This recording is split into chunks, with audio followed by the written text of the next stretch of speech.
to play the Mark Lloyd is an FCC. What is he? He's the FCC czar. He was the diversity czar at the FCC. FCC. Yeah. And remember, I'm playing this because the FCC is now starting to attack freedom of speech in an overt way. They have been intimidating our journalists. They have been jailing. They have been spying. The White House has. But now the FCC is getting involved. And this is way beyond the fairness doctrine. I want you to understand, I really truly believe that there is a reason we are building the Blaze the way we're building. And I have every intent of being a portal in everything from shortwave to internet to television to Morse code, if we have to, be a voice for freedom. We will hire people as long as they believe in small government. It doesn't matter.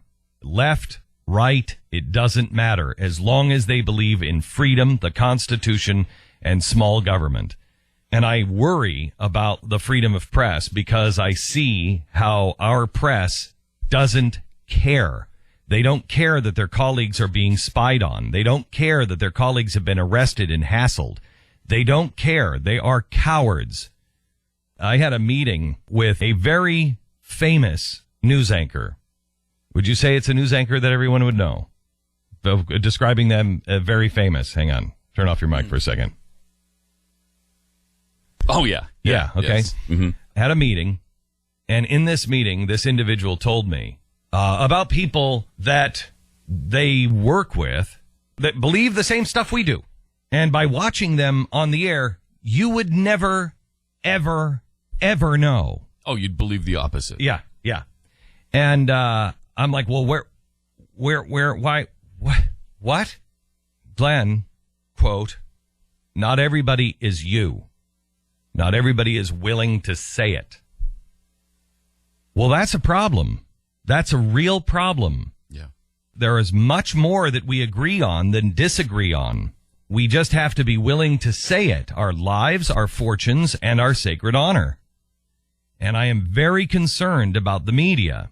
We played this early on because it bothered me. This is Mark Lloyd at the FCC talking about the dramatic revolution in Venezuela and how he couldn't win at first. He kept losing, but he realized he had to take control of the media. And so once he got rid of the corporations and once he got rid of the money and the wealthiest 1%, he then could go in and take the media and control it. And that's how Chavez became a dictator in Venezuela.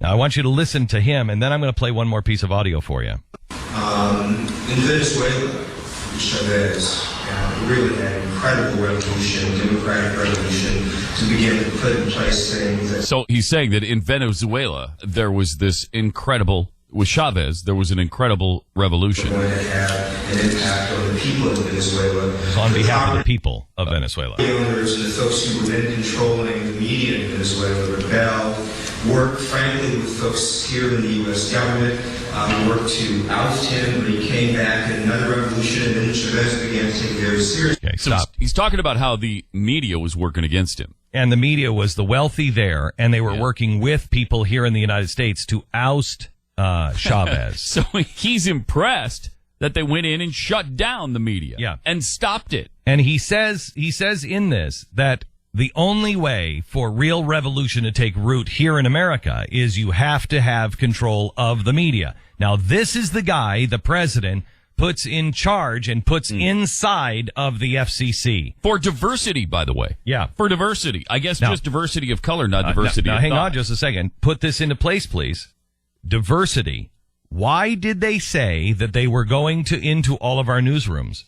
They were not going into our newsrooms for any other reason other than, do you know it? Well, they said it was story selection. No, they didn't. Not when they responded. They said, oh, well, we could see that. We could see how that, but this is really only for diversity because the ownership.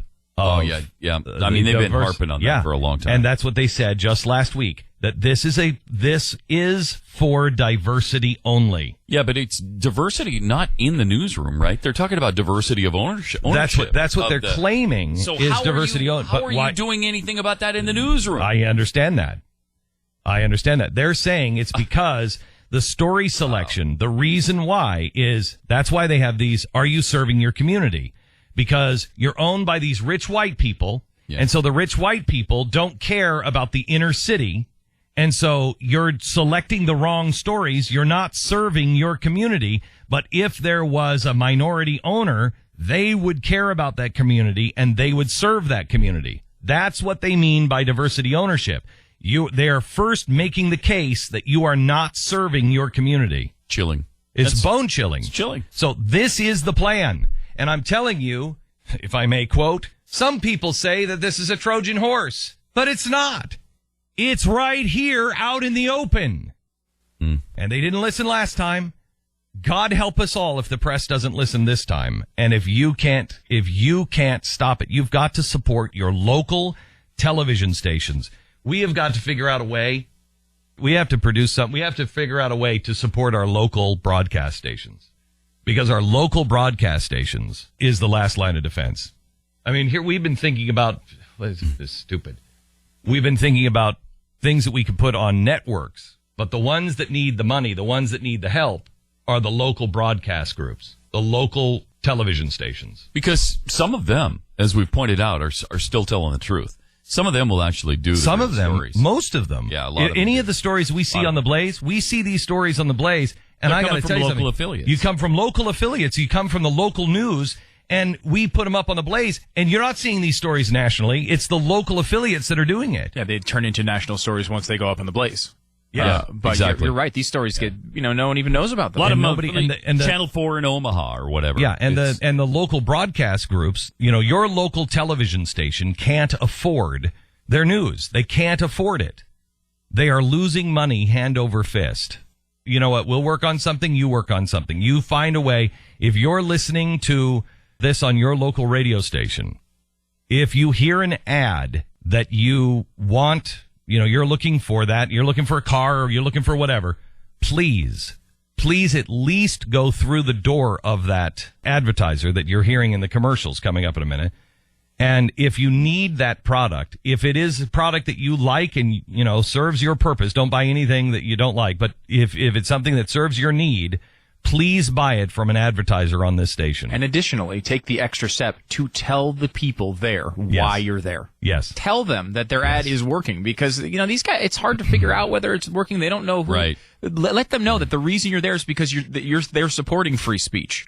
And I will tell you that these huge broadcast groups have massive debt. Clear Channel just bought WOR in New York. Mm-hmm. And who did they buy that from? Was it still Buckley? Somebody they turned a buyer down, I think 3 or 4 years ago, for like $150 million.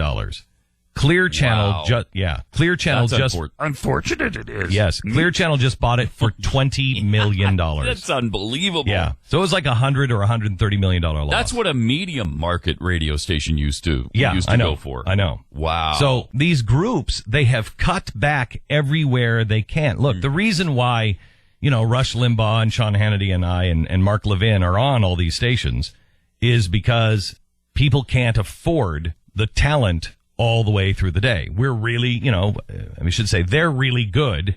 I'm really lucky. And they are, and the local stations can't afford to put the talent on. And so that's why this system works. But they have cut back everywhere they can already. When they're hiring Vinnie Penn to do mornings on WELI, they're out. They're out of money. Something's wrong. They're Something's desperate. Yeah. And so support your local station. Support them, please. Now, as Mark Lloyd says this about Venezuela, and you're like, it's a dictatorship.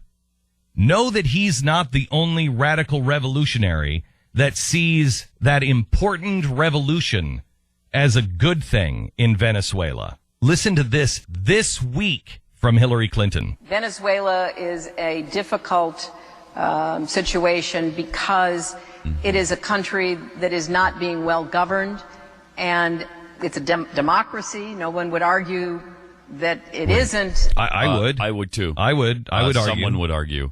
I love how they do that all the time. They always say, no one would argue with Yes, my point because it's just so self-evident. No. No. Of course we'd argue with that. And millions of people in Venezuela would argue with that. And are arguing with that. That's why there's so much discontent and unrest in the place. And there has been for, 30, 40 years in Venezuela? Ask somebody from Venezuela who lives here now what it was like, and if they agree. No one would disagree that that's a democracy. Really? Ask really? a Venezuelan. We have somebody who works with us in Texas, and I said, how's your wife? And he said, she's pretty upset. He said she's not going back to Venezuela anymore to see her mom because she's not sure she'll get back out. It's so upside down now. Oh, that's a democracy? Wow. Is it? That's a democracy? No, that's Hillary Clinton and this administration being a fan of that very important democratic revolution. And that's the kind of democracy that we will be. Listen, we're a republic. We're a republic under the Constitution of the United States of America. And that needs to be defended and defined in each of our minds. Thank you. Thank you for doing it. Thank you.